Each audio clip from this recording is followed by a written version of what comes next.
बिस्मिल्लाहिर्रहमानिर्रहीम। अस्सलामुअलैकुम प्यारे बच्चों, आज आप उर्दू जमात चहारम का सबक नंबर 9 आते हैं जो काम दूसरों के पढ़ेंगे। सबक शुरू करने से पहले सोचें और बताएं, क्या आपने कभी मुश्किल में किसी की मदद की है? क्या आप कभी ऐसे लोगों से मिले हैं जो दूसरों की मदद करते हैं? सोचें और बताएं। प्यारे बच्चों, क्या आपको मालूम है हकीम मोहम्मद सईद, नेमतुल्लाह खान, अब्दुस्सत्तार ईदी और डॉक्टर रुतफ़ाऊ ने खिदमत खल्क के लिए अपनी जिंदगियां वक्फ कर दी। तो चलिए सबक का आगाज करते हैं और सबक में इस्तेमाल होने वाले नए अल्फाज का तलफ़्फ़ुज़ सीख लेते हैं। कोरोना, वबा, लपेट, मास्क, निजी, सुनसान, कैद,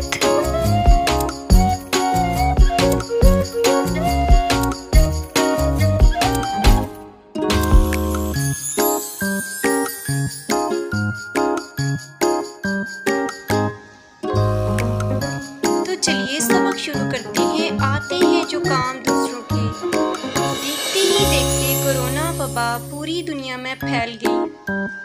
हमारा प्यारा मुल्क पाकिस्तान भी इसकी लपेट में आ गया। इसकी लपेट में आ गया यानी कि इसका शिकार हो गया। किसका? कोरोना वबा की बात हो रही है। मरीजों की तादाद इतनी ज़्यादा हो गई कि अस्पतालों में तिल धरने की जगह ना रही। ये एक मुहावरा है, तिल धरने की जगह ना रहना यानी कि बहुत ज़्यादा रश होना, बिल्कुल भी जगह खाली ना रहना। वबा को फैलने से रोकने के लिए हुकूमत ने स्कूल में छुट्टियां कर दी और तमाम सरकारी और निजी अदारे बंद कर दिए। लोग घरों में कैद होकर रह गए, बंद होकर रह गए। गली कूचे वीरान और सड़कें सुनसान हो गईं। सुनसान का मतलब है गैर आबाद, वीरान। बाज़ लोगों के घरों में खाने पीने का सामान ख़त्म हो गया। गरीब लोगों की ज़िंदगी ख़ास तौर पर बहुत मुश्किल हो गई। ऐसे हालात में एक दिन एहसान के घर के दरवाजे पर दस्तक हुई। एहसान के अब्बा जान सदीक साहब घर से निकले। एहसान भी उनके साथ था। बाहर दो अफराद मुंह पर मास्क चढ़ाए दूर दूर खड़े थे। सदीक साहब ने उन दोनों अफराद को सलाम किया। उन्होंने सलाम का जवाब दिया। फिर इन दोनों ने सदीक साहब से कोई बात की, जिसके बाद सदीक साहब करके एक थैला आटा, खाने पीने का सामान लिया और उनकी गाड़ी में डाल दिया और सदीक साहब ने उन्हें कुछ रकम भी दी, जिसका उन्होंने शुक्रिया अदा किया और चल दिए।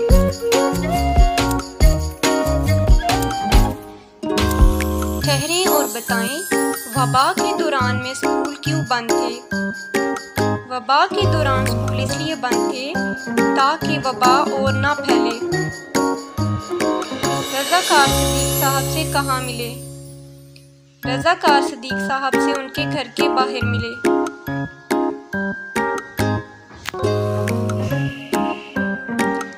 एहसान ये सब कुछ देख रहा था। उसने सदीक साहब से पूछा, अब्बा जान ये कौन लोग हैं? सदीक साहब, बेटा ये खिदमत खल्क के एक तंजीम के लोग हैं। ये मुश्किल हालात में गरीबों, नादारों और ज़रूरतमंदों की मदद करते हैं।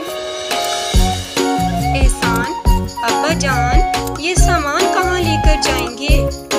सदीक साहब, ये लोग कोरोना वायरस से बचने के लिए ज़रूरी चीज़ें तमाम लोगों को देते हैं, मसलन मास्क और सैनिटाइजर्स वगैरह। बाकी खाने पीने की चीज़ें अमीरों से लेकर ज़रूरतमंदों तक पहुंचाते हैं। आपको पता है कि इस वक्त दुकानें, बाजार और रेस्टोरेंट बंद हैं। इस वबा से वो लोग ज़्यादा मुतासिर होते हैं जो दिन को मजदूरी करके शाम को अपने और अपने बच्चों की ज़रूरियात पूरी करते थे। अब इन्हें काम नहीं मिल रहा, वो खाली हाथ हैं। ये लोग ज़रूरत की चीज़ें ऐसे लोगों में मुफ्त तकसीम करते हैं ताकि उनकी ज़रूरियात पूरी हो सकें। एहसान, अब्बाजान, ये लोग सिर्फ खाने पीने की चीज़ें तकसीम करते हैं। सिद्दीक साहब बेटा, इन लोगों ने कोरोना के मरीजों के इलाज के लिए खुसूसी मराकज़ सेहत बनाए हैं जहाँ डॉक्टर और दीगर तिबी अमला इस वबा का मुकाबला करने के लिए मुकम्मल हिफाजती सामान के साथ मौजूद है। एहसान, अच्छा तो ये लोग गरीब और मजबूर लोगों की खिदमत करते हैं। सिद्दीक साहब हाँ बेटा, किसी लालच और गर्ज के बगैर सिर्फ अल्लाह ताला की रज़ा के लिए लोगों की मदद करना खिदमत खल्क कहलाता है। पाकिस्तान में खिदमत खल्क की कई तंजीमें काम कर रही हैं। एहसान, क्या खिदमत खल्क की ये तंजीमें सिर्फ वबा के मौके पर काम आती हैं? सिद्दीक साहब बेटा, ये तंजीमें हर किस्म के कुदरती आफात में लोगों की मदद करती हैं। ये सैलाब से मुतासर लोगों के काम आती हैं। इसके अलावा ये तंजीमें आम हालात में भी लाचार, बीमार और गरीब लोगों की मदद करती हैं। जख्मियों को अस्पताल पहुंचाने के लिए एम्बुलेंस मुहैया करती हैं, जख्मियों के लिए खून का बंदोबस्त करती हैं, अस्पताल बनाती हैं, गरीब तालिब इल्मों को वज़ाइफ देती हैं और बेरोज़गारों को कर्जे फराहम करती हैं। एहसान, अब्बाजान, ये तो बहुत अच्छी बात है। मैं बड़ा होकर खिदमत खल्क का काम करूँगा और लोगों के काम आऊँगा। सिद्दीक साहब मुस्कुराते हुए, बड़े होने का इंतज़ार क्यों, आप इस वक्त भी खिदमत खल्क का काम कर सकते हैं। एहसान चौंक कर, वो कैसे? सिद्दीक साहब अपनी जेब खर्च से मजबूर लोगों की मदद करके। एहसान ने कुछ देर सोचा और फिर अपनी जेब से 100 रुपए का नोट निकाला और अपने अब्बा जान के हाथ में देते हुए कहा, अगली दफा ये लोग आए तो मेरी तरफ से दे दीजिएगा। देखा प्यारे बच्चों, कितना सबक का सबक था ये। इस सबक से हमने क्या सीखा? दूसरों की मदद करना खिदमत खल्क कहलाता है। पाकिस्तान में खिदमत खल्क की कई तंजीमें काम कर रही हैं। अच्छा इंसान वो है जो दूसरों के दुख दर्द को अपना समझे और लोगों के काम आए। अब हम एक एक करके सबके तमाम मश्की सवालात को हल करेंगे। सबसे पहला सवाल है, अल्फाज के मानी समझें। वबा, मुतादी बीमारी, सुनसान, वीरान, गैराबाद। मास्क, वायरस से बचने के लिए नाक और मुंह को ढांपने का पर्दा। लपेट में आना, फंस जाना, शिकार होना। आफत, मुसीबत, तकलीफ। रज़ाकार का मतलब है अपनी मर्जी से बिला मुआवजा काम करने वाला। दिल धरने की जगह ना रहना, बिल्कुल जगह ना रहना, बहुत ज्यादा भीड़ होना। सैनिटाइजर, ऐसी दवा जिसे हाथों पर मलकर जरासीम से बचे रहते हैं। ज़ल्ज़ला, जमीन का हिलना, भूचाल। सैलाब, पानी का बड़ा रेला जिससे जानो माल को नुकसान हो सकता है। लाचार, मजबूर। सवाल नंबर 2 है, दुरुस्त बयान के सामने टिक और गलत बयान के सामने क्रॉस का निशान लगाएं। अलिफ, सिद्दीक साहब ने रज़ाकारों को खाने पीने का सामान और कुछ नकदी दी। दुरुस्त। बे, आम अफराद खिदमत खल्क का काम नहीं कर सकते। गलत। खिदमत खल्क की तंजीम सिर्फ वबा के मौके पर काम आती है। गलत। खिदमत खल्क की तंजीमें गरीब तलबा को वज़ाइफ भी देती हैं। दुरुस्त। कोरोना वबा के दौरान में लोग घरों में कैद थे। दुरुस्त। सवाल नंबर 2, दिए गए सवालों के जवाब लिखें। अलिफ, हुकूमत ने वबा को फैलने से रोकने के लिए क्या इक़दाम किए? हुकूमत ने वबा को फैलने से रोकने के लिए स्कूल बंद कर दिए और तमाम सरकारी और निजी इदारे बंद कर दिए। बे, खिदमत खल्क से क्या मुराद है? किसी लालच और गर्ज के बगैर सिर्फ अल्लाह ताला की रज़ा के लिए लोगों की मदद करना खिदमत खल्क कहलाता है। खिदमत खल्क के रज़ाकार कोरोना वबा के दौरान में लोगों में क्या चीज़ें तकसीम कर रहे थे? खिदमत खल्क के रज़ाकार कोरोना वबा में लोगों में कोरोना वबा से बचने के लिए चीज़ें मसलन मास्क और सैनिटाइजर्स वगैरह तकसीम कर रहे थे और इसके अलावा खाने पीने की ज़रूरी अशिया भी तकसीम कर रहे थे। खिदमत खल्क की तंजीमें किन मौक़ों पर लोगों के काम आती हैं?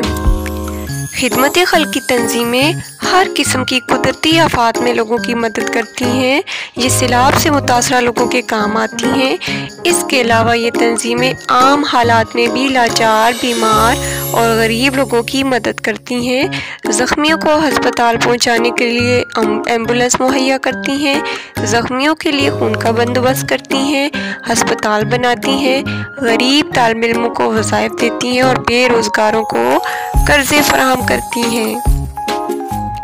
आप खिदमत खल्क का कौन सा काम करना चाहते हैं? मुझे कमेंट बॉक्स में लिखकर ज़रूर बताइएगा। सवाल नंबर 4 है, इन जुमलों में एक सूरत हाल बताई गई है, गौर करके बताएं कि ऐसे मौके पर आप क्या करेंगे। अलिफ, रास्ते में एक ज़ख्मी परिंदा पड़ा है। इस सूरत हाल में मैं उस ज़ख्मी परिंदे को उठाकर घर ले जाऊंगी, उसकी मरहम पट्टी करूंगी और उसका ख्याल रखूंगी। जब वो ठीक हो जाएगा तो फिर उसको उड़ा दूंगी। एक मुसाफिर को भूख लगी है। अगर मैं देखूंगी कि मेरे साथ कोई और सफ़र कर रहा है और उसको भूख लगी है तो मेरे पास कोई भी खाने की चीज़ होगी तो मैं उसको खिलाऊंगी। एक बुढ़िया सड़क पार करने के लिए किनारे पर खड़ी है। इस सूरत हाल में मैं उस बुढ़िया का हाथ पकड़कर उसको सड़क पार करवाऊंगी। आपके दोस्त की किताब गुम हो गई है। मेरे दोस्त की अगर जब किताब गुम हो गई होगी तो मैं उसको उसके साथ अपनी किताब जो है वो शेयर करूंगी, उसको अपनी किताब पढ़ने के लिए दूंगी। चलिए लफ्ज़ों का खेल खेलते हैं। देखें यहाँ पे 2 जुमले हैं। पहला जुमला है, मैंने कश्ती में बैठकर दरिया की सैर की, और दूसरा है, नासिर टीवी पर पहलवानों की कुश्ती देख रहा है। अब देखें, पहले जुमले में कश्ती और दूसरे में कुश्ती इस्तेमाल हुआ है। लिखने में तो दोनों एक जैसे लग रहे हैं, लेकिन पहले वाले कश्ती में काफ के ऊपर ज़बर है और दूसरे जुमले में काफ के ऊपर पेश है, तो एराब की तब्दीली से मायनी तब्दील हो गए। इसी तरह अब सवाल नंबर 5 है, इन अल्फाज को जुमलों में इस तरह इस्तेमाल करें कि इनका मफ़हूम वाज़े हो जाए। एराब का फ़र्क है इन जुमलों में, इन अल्फाज में, तो उससे मायनी भी तब्दील हो रहा है। इनको हमने जुमलों में इस्तेमाल करना है। भला, अल्लाह तुम्हारा भला करे, तुमने मुश्किल वक्त में मेरी मदद की। भूला, अल्लामा इकबाल ने अपनी शायरी के ज़रिए मुसलमानों को भूला हुआ सबक याद करवाया। चौक, चौक में लगी बत्तियां लोगों की रहनुमाई करती हैं। चूक, ऐ अल्लाह, अगर हमसे कोई भूल चूक या गलती हो गई है तो हमें माफ़ फरमा दे। अगला लफ्ज़ है बल। बल के बहुत सारे मायने हैं, बहुत सारे मानों में इस्तेमाल होता है, जैसे बल पड़ना, सर के बल, बल देना। तो इसका जुमला है, अहमद सर के बल गिर पड़ा। फिर उसके बाद है बिल। बिल, शेर को देखते ही चूहा अपने बिल में घुस गया। अगला लफ्ज़ है कल। अहमद कल गांव जाएगा। कुल, कुरान पाक की सूरतों की कुल तादाद 114 है। अगला सवाल है, दर्ज जुमलों को गौर से पढ़ें। जमील कहता है कि मैं इस्लामाबाद जाऊंगा। आपदा बहुत नेक है, वो बुजुर्गों का अदब करती है। तुमने ठीक काम किया। अब इन जुमलों को ज़रा इन जुमलों पे गौर करें। जमील कहता है कि मैं, देखें इसमें पहले नाम इस्तेमाल हुआ है जमील, फिर उसकी जगह मैं इस्तेमाल हुआ। फिर दूसरे जुमले में देखें, आपदा बहुत नेक है, वो बुजुर्गों का अदब करती है। इसमें बात आपदा की ही हो रही है, लेकिन पहले उसका नाम इस्तेमाल हुआ, लेकिन उसके बाद नाम आपदा की जगह वो इस्तेमाल हुआ। और तुमने ठीक काम किया, इसमें तुम पे गौर करें। तो ये जो इन जुमलों में मैं, वो, तुम है, ये ज़मीरे फ़ाइली कहलाते हैं। अब देखिए पहले जुमले में जमील क्या था, फ़ाइल, काम करने वाला जमील कहता है, बोलने वाला कौन था, जमील है, ठीक है। तो इस जमील क्या है, फ़ाइल।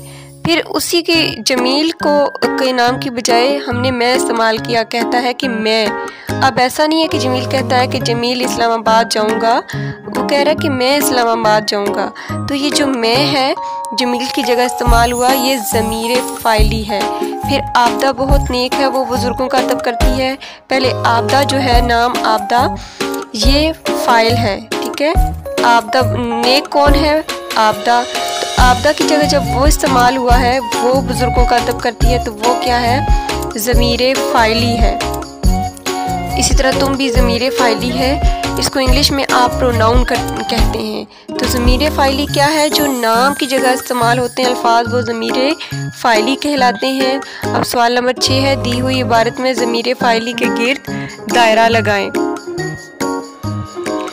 इस इबारत को पहले पढ़ लेते हैं। आपको याद होगा हम दोनों असद साहब से मिले थे, उन्होंने वक्त की पाबंदी की तलकीन की थी। उसके बाद मैं हर काम वक्त पर करने की कोशिश करता हूँ।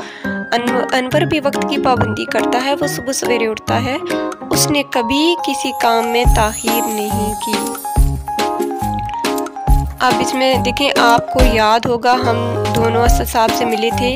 इस जुमले में ज़मीरे फ़ाइली कौन कौन से हैं, आप, ठीक है, और हम, इन दोनों को आप सर्कल करेंगे। फिर उन्होंने वक्त की पाबंदी की तलकीन की थी, इसमें जो उन्हों है नाम की जगह असद साहब की जगह इस्तेमाल हो रहा है, तो इसको आप सर्कल करेंगे, ये ज़मीरे फ़ाइली है। उसके बाद मैं हर काम में वक्त की पाबंदी करने की कोशिश करता हूँ, मैं क्या है, ज़मीरे फ़ाइली। अनवर भी वक्त की पाबंदी करता है। अब अनवर नाम इस्तेमाल हुआ है, तो यहाँ पे ज़मीरे फ़ाइली कोई नहीं है, वो सुबह सवेरे उठता है। अब ये अनवर की बात हो रही है, पहले अनवर का नाम इस्तेमाल हुआ, अब उसके अनवर की जगह वो इस्तेमाल हो रहा है, तो वो क्या है, ज़मीरे फ़ाइली। उसने कभी किसी काम में ताख़ीर नहीं की, उस क्या है, ज़मीरे फ़ाइली। सवाल नंबर 8 है, दी हुई इबारत दुरुस्त तलफ़्फ़ुज़ और रवानी से पढ़ें। रेलगाड़ी स्टेशन पर रुकी तो कितने ही मुसाफिर एक साथ उतरे। उतरने वालों में एक बाबा जी भी थे, उनके साथ एक कम सिन लड़का था। धूप बहुत तेज थी, हर कोई इस कोशिश में था कि किसी तरह साए में चला जाए या फौरन किसी सवारी पर बैठकर अपने घर की तरफ रवाना हो जाए। बाबा जी ज़ईफ़ थे, शायद कुछ बीमार भी थे। उन्होंने इधर उधर देखा, लेकिन ना तो कहीं साया था और ना ही बैठने की जगह, उन्हें कोई लेने भी नहीं आया था। अचानक एक लड़का बाबा जी के पास पहुंचा, कहने लगा, बाबा जी आप परेशान नजर आ रहे हैं, क्या मैं आपकी कोई मदद कर सकता हूँ? बाबा जी ने कहा, बेटा मैं इस शहर में पहली बार आया हूँ, मुझे यहाँ के बारे में कुछ मालूम नहीं, मुझे इस पते पर जाना है। बाबा जी ने कागज़ का टुकड़ा उस लड़के की तरफ बढ़ाया। लड़का उनके साथ रवाना हुआ और बाबा जी को मंजिल तक पहुँचाने में उनकी मदद की। तो बेटा जी ये खिदमत खल्क की कहानी है, खिदमत खल्क से मुतल्लिक इबारत है, ठीक है। अगला सवाल है, ये सवाल नंबर 7 था। अब अगला सवाल है, खिदमत खल्क के मौजू पर 3 पैराग्राफ पर मुश्तमिल कोई कहानी लिखें। तो बच्चों, खिदमत खल्क के मौजू पर 3 पैराग्राफ पर मुश्तमिल कहानी के लिए मैंने अलग से वीडियो बनाई है, जिसका लिंक डिस्क्रिप्शन बॉक्स में मौजूद है, वहाँ से आप देख लीजिएगा। इसके साथ ही सबक आज का ख़त्म होता है। इजाज़त चाहती हूँ, अल्लाह हाफिज़।